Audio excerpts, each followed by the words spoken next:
Hello everyone. In this video I want to tell you something about some underrated units that can be very useful with the right preparation and the right circumstances. Now that this new season is coming, you can use the first weeks that you have the locks of the golden era to try these units and learn if they are suitable for your playstyle. First of Kill all, it with fire! we have the fire archers. Fire archers have the flaming arrows that can burn most of the units, and to be very good in the battles, you need to especially have the first of all, the minimum is to have the arrow rain doctrines. Why? Because the arrow rain doctrines give to them the ability to shoot a special area, to an area where you find the weakest units to shoot. For example, the Rattan, or some other weak units, and auto targeting. You can combine, in fact, the arrow rain plus the flame together, and the buff of the arrow rain doctrines will not attack the flame damage, only the raw damage from the arrow. The best tactic to use them, since they are pretty weak in terms of health, after a lot of years still the ranged units are too much weak, in my opinion, compared to the rest of the cast.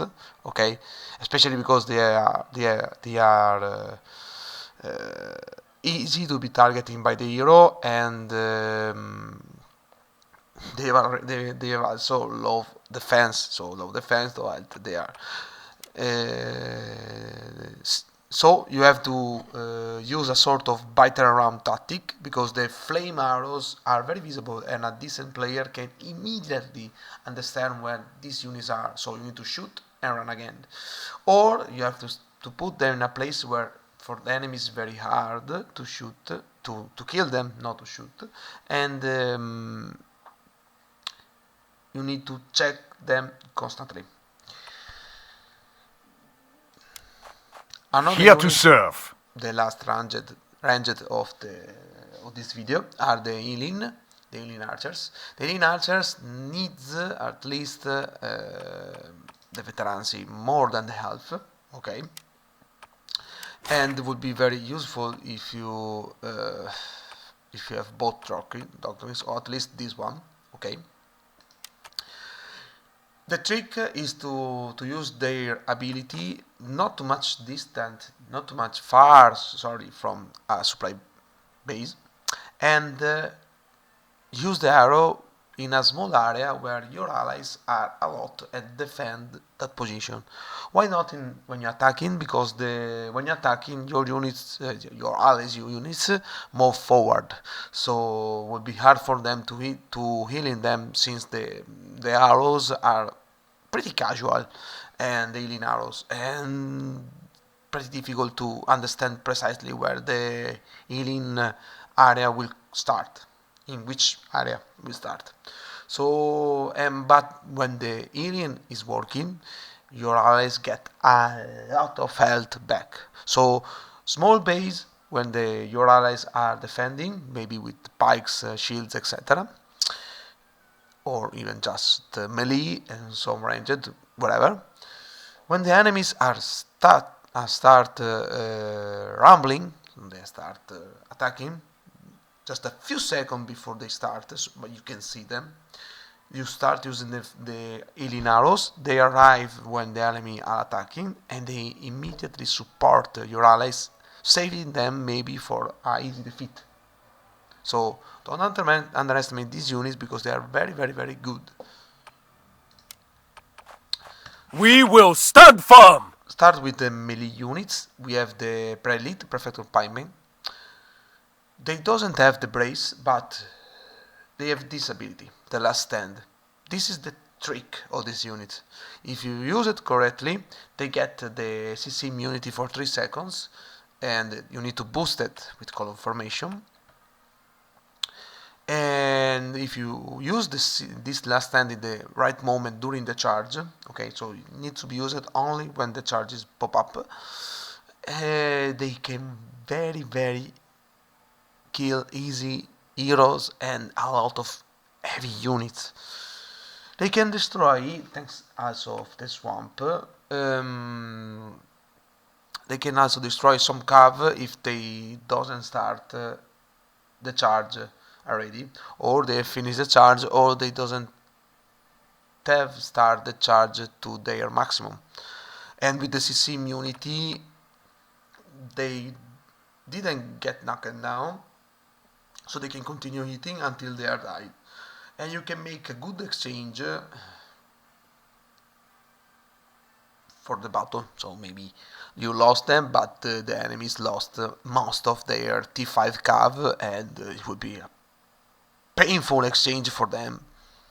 Or you can just use it to kill heroes and units. Believe me that they are very good. I suggest you to charge or as versus small units, small group, distracted, or where the enemy are already fighting, so they are they doesn't notice you, and you destroy a lot of people. We start with Not one step back! We start with the Landsknecht. These units aren't so good versus cavalry with the brace, but if you know to use it, these are a sort of jack of all trades, which means that they can be used versus cavalry, versus units, versus heroes. The only bad thing that they have is the preparation. So before using the charge, you need to prepare them. So you need to put down the halberd and charge. They can kill heroes, they can kill a lot of units, and with the stab and hook they can be good in melee, making them quite good in my opinion. And I don't know if you prefer the bottom or the top line, but I suggest you the top for the battle charge, because I want the charge to be as much strong as possible. And use the wedge formation for the charge. It's better than Palanax, in my opinion. Palanax maybe can be more useful for defense. Maybe. Don't know. I use it more in the fight versus melee than versus cav. We serve the Emperor! Are the last one. Palace guards aren't good versus many melee, because they doesn't have a good damage like for example men at arms. But if you use it correctly, they can survive a lot.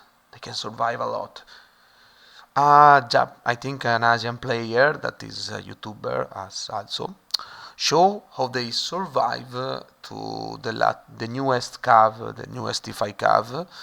If you use the guard of throne and are on site on the right moment, but some people prefer using their on site after the guard of throne, so to give a more boost. Depends on what you are fighting. I suggest you, in fact, to use it in front of your allies.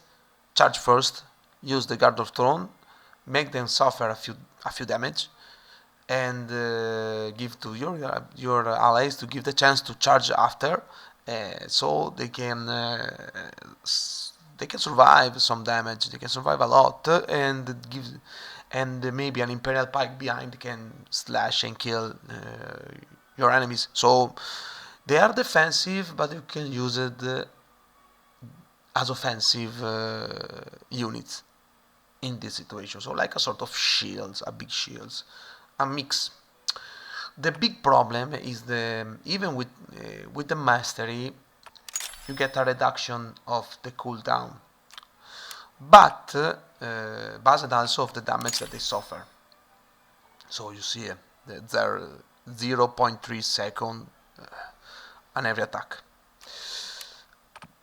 But unless you use for the power, you cannot see the cooldown. So which is very a bad design in my opinion.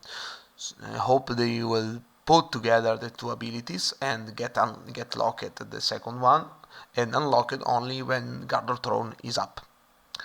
So you need to just I suggest you to watch the battle and think about it when to use the Garden Throne. You know that I notice when they are suffering a lot of damage, I think that the Garden Throne is mostly probably ready. But I suggest you to count at least 14-15 seconds before using for the power, unless you are a situation where you can win and you know that you can win and use for the power for knock the enemy down easily. That's all. I hope you enjoy the battles and tell me your thoughts and see ya.